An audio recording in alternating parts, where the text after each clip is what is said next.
নমস্কার শ্রোতাভক্তরা, আজ আমরা জানবো বৃহৎ অরণ্যক উপনিষদ পার্ট 1। 2026 থেকে শুরু করলাম এই উপনিষদের কথা। আপনারা সবাই খুব মন দিয়ে শ্রবণ করবেন। এতৎ শরীরস্য বা বিশ্বস্য বা উদাহরণ ন সত্যম পরন্তু বয়ম মন্যমহে যত ভবতু সত্যম। This Upanishad is called Brihadaranyaka Upanishad because it example small deeded in a big way. This is an example of a body or a universe. It is not true, but we think that maybe it is true. ভক্তরা, যখন সনাতন ধর্মের কথা ওঠে তখনই সে সাথে বেদ, উপনিষদ ও সংহিতার কথাও উঠে আসে। খুবই স্বাভাবিক।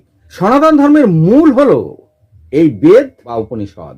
তো ভক্তরা, জ্ঞান যতই অর্জন হোক, যদি বেদ ও উপনিষদ না জানা থাকে তবে পুরোটাই বৃথা। তো শিক্ষার শুরুতেই বেদের জ্ঞান অবশ্য জানা কর্তব্য। তাই আমাদের প্রচেষ্টা, আসুন আমরা সবাই বেদ ও উপনিষদের জ্ঞান অর্জন করে নিজের তথা সমাজের কল্যাণ করি। শুধুমাত্র সমাজ তথা জগতের কল্যাণ করেই ভগবানের লাভ হয়ে থাকে। ভক্তরা, বেদের দুটি গুরুত্বপূর্ণ ভাগ রয়েছে, খুব মন দিয়ে শুনবেন। প্রথম হলো কর্মকাণ্ড আর দ্বিতীয় হলো জ্ঞান কাণ্ড। এই দুই খণ্ডের মধ্যে প্রধান হলো কর্মকাণ্ড, আর এই ভাগই হলো বৃহদারণ্যকের সবচেয়ে বড় জায়গা নিয়ে রয়েছে। ভক্তরা, কর্ম অর্থাৎ কার্য বা কর্ম করার বিধি নিয়ম হলো বিধি নিয়ম, আর কাণ্ড হলো ভাগ। তো কর্ম কেমন, কর্মের মূল কি, সমস্তটাই কর্মকাণ্ডে বলা রয়েছে। যা আজ আমরা মন দিয়ে শ্রবণ করব, তাকে জানবো। কিন্তু কর্মের অর্ধেকাংশ প্রকৃতি নিজেরটা নিজেই সমাধান করে নেন। অর্থাৎ আমাদের বিশ্বজগতে যত কর্মকাণ্ড চলছে তার অর্ধেকাংশ প্রকৃতি নিজেরটা নিজেই করে নেন। যেমন একটি গাছ কিভাবে বড় হবে, সে কিভাবে ফল উৎপন্ন করবে, অর্থাৎ বীজ থেকে গাছ, আর গাছ থেকে ফুল ফল, আবার বীজ উৎপন্ন হয়, আবার বীজ থেকে পুনরায় গাছ সৃষ্টি হয়। এগুলি প্রকৃতি নিজেরটা নিজেই করে থাকেন। শুধু কি তাই, বৃষ্টি হওয়া, শীত গ্রীষ্ম বর্ষা, এগুলি ক্রম প্রক্রিয়া বা চক্রের আকারে চলতেই থাকে। এগুলি প্রকৃতি নিজেরটা নিজেই করে থাকেন। কিন্তু ভক্তরা, ভাববার বিষয় এটাই, যদি প্রকৃতি নিজের কার্য না করেন, অর্থাৎ যদি বৃষ্টিপাত না হয়, যদি গাছ উৎপন্ন না হয়, তখন মানুষ্য কর্ম হলো এগুলিকে পুনরায় ঠিক করবার জন্য কোন কর্ম করতে হবে, মানুষেরা সেই কর্ম দ্বারা সেই প্রকৃতির কার্যকে ঠিক করেন। আর এটাই হলো কর্মকাণ্ডের মূল বিষয়। এই কর্মকাণ্ডে এটাই বোঝানো হয় যে ঠিক কোন কর্ম আমাদেরকে করতে হবে। অর্থাৎ এই বৃহদারণ্যক উপনিষদে আমাদের এই কর্মকাণ্ডে বলা হয়েছে যে আমাদের ঠিক কর্মটা কি। ভক্তরা, বীজভ্য বৃষা বিক্ষেভ্য পুষ্পানি ফলানি বীজানি বীজেভ্য বিক্ষসা চ ভবন্তি প্রকৃতি কার্যখিদম। ভক্তরা, খুব মন দিয়ে শুনবেন। From seed come trees, from trees come flowers, fruits and seeds, and from seeds come trees. This is the work of nature. তো ভক্তরা, মাসে বৃষ্টি স্বাভাবিক, কিন্তু বৃষ্টি হচ্ছে না, তবে কি করতে হবে? তখন মহান মহান ঋষিমুনিরা উপদেশ দিয়ে থাকেন, আর তারা বিধান দেন যে যজ্ঞ করো, অর্থাৎ আমাদের কর্ম তখনই শুরু হয়। তিনিই বলে দেন যজ্ঞে কোন কোন পদার্থ দিতে হবে আর কোন কোন শব্দ উচ্চারণ করতে হবে। শব্দ অর্থাৎ মন্ত্র, কোন মন্ত্র উচ্চারণ করলে কোন কোন দ্রব্য যজ্ঞেতে আহুতি দিলে নিশ্চিত রূপে বৃষ্টিপাত হয়ে যায়, কেন যজ্ঞের ফলে বৃষ্টিপাত হয় এবং কি কি আহুতি দিতে হয়, তা আমাদেরকে এই উপনিষদ থেকে ভালো করে জেনে নিতে হবে। শুধু কি বৃষ্টির জন্যই যজ্ঞ করা হয় তা কিন্তু নয়। প্রাচীনকালে নানা রকম অপ্রাকৃতিক ঘটনাতেই যজ্ঞের বিধি নিয়ম ছিল। প্রাকৃতিক খামখেয়ালিতে মুনি ঋষিরা যজ্ঞ অনুষ্ঠান করতেন। যেমন শ্রীরামচন্দ্র জন্ম নিয়েছিলেন, কিন্তু তিনি স্বাভাবিকভাবে জন্ম নেননি। দশরথের অনেকগুলি রানী থাকা সত্ত্বেও তার ঘরে কোনো সন্তান ছিল না। শেষে তিনি পুত্র কামেষ্টি যজ্ঞ করেছিলেন, আর তারপরেই তার পুত্র পাবার জন্য যা যা আহুতি দেওয়ার কথা যজ্ঞে, সেই সব আহুতি তিনি দিয়েছিলেন। আর তারপরেই তার ঘরে 4 পুত্র সন্তান জন্ম নিয়েছিল। অর্থাৎ দশরথের কোনো পুত্র ছিল না, তিনি পুত্র কামেষ্টি যজ্ঞ করার পর তার পুত্র হয়েছিল। তাই অপ্রাকৃতিক যত ঘটনা, সেগুলোকে পুনরায় ঠিক করবার জন্যই মানুষের কর্মকাণ্ড। আর এটাই হলো বৃহদারণ্যকের মূল কর্মকাণ্ডর কথা। ভক্তরা, ভাববার বিষয় হলো এটাই, বিবাহ হলে সন্তান তো প্রাপ্তি হবে, একদম স্বাভাবিক ব্যাপার, এটাই প্রাকৃতিক নিয়ম। কিন্তু যদি সন্তান না হয় তবে তা অপ্রাকৃতিক, অর্থাৎ প্রকৃত যেখানে নিজের কার্য না করেন তবে মানুষকে সেই কার্য করে তাকে ঠিক করতে হয়। তো শাস্ত্রে আমাদেরকে বারবার এটাই নানাভাবে বুঝান যে কর্ম করো, অর্থাৎ যজ্ঞ করো, মানে হলো স্বাভাবিকভাবে যে কার্য সম্পন্ন হয় না তাকে কেমন করে স্বাভাবিক করা যায় সেই কার্য করো। এটাই কর্মকাণ্ডের প্রধান বিষয় শ্রোতা ভক্তরা। আর দ্বিতীয় হলো, অর্থাৎ বৃহদারণ্যকের দ্বিতীয় ভাগ হলো জ্ঞান কাণ্ড। এই জ্ঞান কাণ্ড আবার দুটি ভাগে ভাগ করা রয়েছে, একটি হলো ব্রহ্মবিদ্যা আর দ্বিতীয়টি হলো আত্মবিদ্যা। এই বিদ্যা কেমন করে প্রাপ্ত করা যায় তার ওই মূল বিষয় হলো জ্ঞান কাণ্ড। তো ভক্তরা, ব্রহ্ম এখানে রয়েছে, ব্রহ্ম আসলে কি, আর আত্মা আসলে কি, আর বিদ্যা, এই বিদ্যা শব্দের অর্থ কি বা বিদ্যা কি। যেহেতু আত্মবিদ্যা আর ব্রহ্মবিদ্যা বলা হয়েছে, তাই এই বিদ্যাকে কি, বিদ্যা মানে কি, এটাই বৃহদারণ্যকে সুন্দরভাবে বুঝিয়ে বলা হয়েছে। তো ভক্তরা, বিদ্যা হলো জ্ঞান আর ব্রহ্ম হলো সত্য, যা পরম সত্য। আর আত্ম হলো আমি, অর্থাৎ আত্মা বা আমি হলাম আত্মা, অর্থাৎ আত্মা থেকে আমি এসেছি। তো যে মানুষ নিজের কামনা বাসনা ছেড়ে এই ব্রহ্মের সন্ধান করতে যান বা সন্ধান করতে থাকেন, তখন তার প্রথমেই মনে হয় এই পরম সত্য ব্রহ্মকে কেমন করে প্রাপ্ত করা যায়। যারা সংসার ছেড়ে সন্ন্যাসী হন এবং পরম সত্য পরম ব্রহ্মকে পাবার জন্য তারা নানা রকম জ্ঞান প্রাপ্ত করেন বা ধ্যান যোগ করে থাকেন, সেই বিষয়েই এই জ্ঞান কাণ্ডে, বৃহদারণ্যকের জ্ঞান কাণ্ডে সম্পূর্ণ তার উল্লেখ করা রয়েছে। পরম সত্য পরম ব্রহ্মকে প্রাপ্ত করবার জন্যই আমাদের জ্ঞানের দরকার, যা এই জ্ঞান কাণ্ডে বিস্তারিতভাবে বুঝিয়ে আমাদেরকে উল্লেখ করা রয়েছে। কিন্তু ভক্তরা, যখন আমরা এসব জানার চেষ্টা করব তখন দেখা যায় জ্ঞানকাণ্ড একেবারেই ছোট, অর্থাৎ এই বৃহদারণ্যক উপনিষদের একেবারে ছোট্ট একটি অংশ নিয়ে রয়েছে জ্ঞানকাণ্ড, আর পুরোটাই কর্মকাণ্ডে কথা বলা রয়েছে, যেখানে কর্মকাণ্ড বৃহৎভাবে উল্লেখ রয়েছে।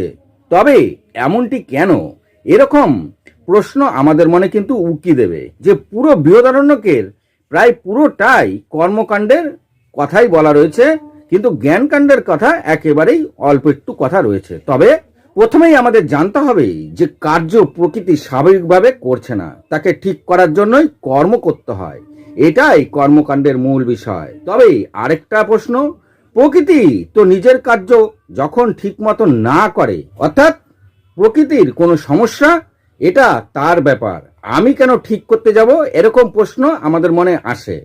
অর্থাৎ প্রকৃতি যা করছে করুক, তাতে আমার কি। তো ভক্তরা, এখানেই বলা হয়েছে কর্মকাণ্ড করতে হবে নিজেদের ইচ্ছার পূর্তির জন্য, অর্থাৎ ইচ্ছা নাই কর্মের দরকার নাই, অর্থাৎ প্রকৃতি যা করছে করুক, এটা প্রকৃতির কাজ। কিন্তু এই বৃহদারণ্যক উপনিষদে বলেছে যে এই কর্মকাণ্ড আসলে আমাদের ইচ্ছার পূর্তির জন্য করতে হয়, অর্থাৎ প্রকৃতি যেখানে বৃষ্টি দিচ্ছে না সেখানে বৃষ্টি করার আমাদের কোনো দরকার কি আছে? কিন্তু আছে। আমাদের যত কর্মকাণ্ড সব ইচ্ছার পূর্তির জন্য, আর ইচ্ছা না থাকলে কর্মের কোনো দরকার নাই। মূল কথা হলো মনের ইচ্ছা পূরণ করতেই কর্মকাণ্ড করতে হয়। যেমন সন্তান না হওয়া, বৃষ্টি না হওয়া, মনস ইচ্ছানুসারেণ কর্মক্রিয়াতে মনোপুত্র ইচ্ছতি, মনোশক্তি ইচ্ছতি, মনোরাজ্য ইচ্ছতি, মনোবর্ষম ইচ্ছতি, মনস ইচ্ছানুসারেণ কর্মক্রিয়তে। Action is done according to the mind's will. The mind wants a son, the mind wants a power, the mind wants a kingdom, the mind wants a reign. Action is done according to the mind's will. অর্থাৎ আমাদের মনের ইচ্ছাতেই কর্মকাণ্ড। যদি সন্তান না হয় তবে কেন কর্মকাণ্ড করে? সন্তান উৎপন্ন করব, এর জন্যই কর্মকাণ্ড হয়। সন্তান না হলে কি হবে? সন্তানের দরকার কি? অর্থাৎ কর্মকাণ্ড না করার দরকার নেই, সন্তান না হবারও দরকার নেই। অনেকের তো সন্তান আছে, তাদের অনেকের সেই সন্তানের পিতামাতা নাই, সেই সেখান থেকে একটি সন্তানকে নিজের বলে করে নিলেই হয়। কেন সন্তান উৎপন্নের দরকার? তো ভক্তরা, এইখানে এই বৃহদারণ্যক উপনিষদে বলা হয়েছে আসলে সন্তানের কেন দরকার, অর্থাৎ যে সন্তানের পিতামাতা নাই তাকে নিয়ে নিজের সন্তান করে নিল, নিজের হিসাবে নিলেও নিজের পিণ্ডদান সেই সন্তানকে দিয়ে হয় না। পিণ্ডদান অর্থাৎ পুত্র নামক যে নরক রয়েছে, পুত্র না থাকলে সেখানে নরক যন্ত্রণা ভোগ করতে হয়, আর তাই সন্তানের দরকার। অর্থাৎ অনেক সন্তান আছে যাদের পিতামাতা নেই, তাদের থেকে একটি সন্তান নিয়ে নিজের পুত্ররূপে নিলেও তার দ্বারা পিণ্ডদান সম্পন্ন হয় না। এই বৃহদারণ্যক উপনিষদে তাই বলা হয়েছে যে পুত্র নেবার জন্য পুত্র কামেষ্টি যজ্ঞ করতে হয়, অর্থাৎ পুত্র কামেষ্টি যজ্ঞ করলেই পুত্র সন্তান হবে, অশ্বমেধের যজ্ঞ করলে রাজ্য লাভ হবে। এইরকম নানা রকম যজ্ঞ রয়েছে, আর প্রত্যেকটা যজ্ঞের একটি কার্য রয়েছে, আর এটাকেই কর্মকাণ্ড বলা হয়েছে, আর এটাই বৃহদারণ্যকের মূল বিষয়। তো ভক্তরা, অনেকের মনে প্রশ্ন জাগে যে কেন করতে যাব কর্মকাণ্ড, কিন্তু না, কর্মকাণ্ড করতে গেলে মনের ইচ্ছা পূর্ণর জন্যই এই কর্মকাণ্ড আমাদের করতে হয়, যেন একটি সন্তান আমার প্রাপ্তি হয়। ঠিক এই কারণে কার্য করা বা কর্ম করা, প্রত্যেকের মনে কিছু না কিছু ইচ্ছা রয়েছে, আর তা যদি স্বাভাবিকভাবে না হয় তবে কর্মকাণ্ডের মানে হলো ইচ্ছার কখনো শেষ হয় না, আর তাই কর্মকাণ্ডের কথাও শেষ হয় না। ঠিক এই কারণেই জ্ঞান কাণ্ডের থেকেও কর্মকাণ্ড বৃহৎ হয়ে থাকে। তাই এই সমস্ত ইচ্ছার পূর্তির জন্য নানা কর্মকাণ্ড করতে হয় মানুষকে, তাই এই উপনিষদের নাম বৃহৎ। কিন্তু ভক্তরা, ব্রহ্মকে পাবার জন্য যে পথ, সে পথ একেবারেই সোজা। ব্রহ্মকে পাবার জন্য কোনো কর্মকাণ্ডই নাই, একেবারে সোজা। বড় বড় কোনো বিধি নিয়মও নাই, ওখানে শুধুমাত্র বলা আছে এমন করে আত্মাকে ব্রহ্মের সঙ্গে মিলিত করতে হবে, বাস, শুধু এইটুকুই। কিন্তু তাই বলে এই নয় যে ঔষধের মতো বড়ি সেবন করলাম আর ব্রহ্মকে প্রাপ্ত করে নিলাম। হরে কৃষ্ণ। হে ভক্তরা, ভালো করে শ্রবণ করুন। আর তাই ব্রহ্মকে পাবার জন্য একটাই পথ রয়েছে, আর কিন্তু ইচ্ছা শত সহস্র। কর্মকাণ্ড পুরো বৃহদারণ্য জুড়ে থাকলেও জ্ঞান কাণ্ডই হলো আসল উপনিষদ, অর্থাৎ উপনিষদের উপনিষদ হলো জ্ঞান কাণ্ড। আমরা তাহলে জানতে পারলাম যে বৃহদারণ্যক উপনিষদের মূল হচ্ছে কর্মকাণ্ড, আর জ্ঞান কাণ্ড একেবারে ছোট। কিন্তু মুনি ঋষিরা বলছে জ্ঞান কাণ্ড একেবারে ছোট্ট আর সোজা পথ হলেও উপনিষদের উপনিষদ হলো এই জ্ঞান কাণ্ড, এইটাই মূল উপনিষদ। তো ভক্তরা, সমস্ত উপনিষদের মধ্যে 10টি উপনিষদ হলো প্রধান, আর এই 10টি উপনিষদের মূল বাণী একটাই, যাকে বিভিন্ন উপনিষদে বিভিন্ন ভাবে একই কথা ভিন্ন ভিন্ন ভাবে বলা হয়েছে। বিষয় কি? বিষয় হলো আত্মাকে কিভাবে ব্রহ্মের সঙ্গে মিলিত করা যায়, কিভাবে পরম সত্য ব্রহ্মকে জানা যায়, তাকে চেনা যায়, তাকে বোঝা যায়, যার থেকে একটি মাত্র দুর্লভ প্রাপ্তি হয়, তা হলো মোক্ষ বা মুক্তি। তারই কথা হলো এই জ্ঞান কাণ্ড। তো ভক্তরা, উপনিষদ কথাটির মূল অর্থ আপনারা সকলে জানেন। উপনিষদ কথার মূল অর্থ হচ্ছে গুরুর সমীপ বসে ব্রহ্মর জ্ঞান লাভ করা। ভক্তরা, খুব মন দিয়ে শুনবেন, যে গুরু আসলেই জ্ঞানী, সে গুরু শিষ্য বানাবার পূর্বে তার অবশ্যই পরীক্ষা নেবেন। কিন্তু শিষ্যরা, আপনারা কিন্তু গুরুও দেখে নেবেন যে এই শিষ্য তার যোগ্য কিনা। গুরু যেমন দেখে নেন এই শিষ্য তার যোগ্য কিনা, সেমন যোগ্য শিষ্যর উচিত গুরু তার যোগ্য কিনা সেটাও দেখে নেওয়ার। গুরু সর্বপ্রথম দেখে নেবেন শিষ্যের অহংকার কতটা রয়েছে তার মনের মধ্যে, আর সে সম্পূর্ণ নিজেকে তার প্রতি সমর্পণ করছে কিনা। তবে এখন আমরা প্রধান 10টি উপনিষদের নাম জেনে নেব। এই প্রধান যে 10টি উপনিষদ রয়েছে তার প্রথমেই রয়েছে ঈশ উপনিষদ, কেন উপনিষদ, কট উপনিষদ, প্রশ্ন উপনিষদ, মুন্ডক উপনিষদ, তৈত্তরীয় উপনিষদ, মান্ডব্য উপনিষদ, অত্রীয় উপনিষদ, ছন্দোগ্য উপনিষদ, সর্বশেষ হচ্ছে বৃহদারণ্যক উপনিষদ।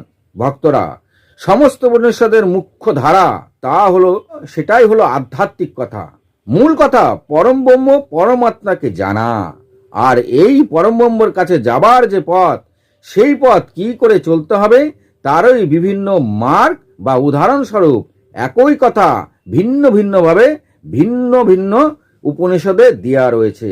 সৃষ্টি কেমন করে হলো, শরীরের সৃষ্টি কেমন করে হলো, তার রহস্য এমনই নানা তথ্য উল্লেখ করা রয়েছে। ব্রহ্ম এব সত্যম অন্যত সর্বমিথ্যা, আত্মসত্যম শরীর মিথ্যা, এসো উপনিষদানাম মুখ্য সন্দেশ।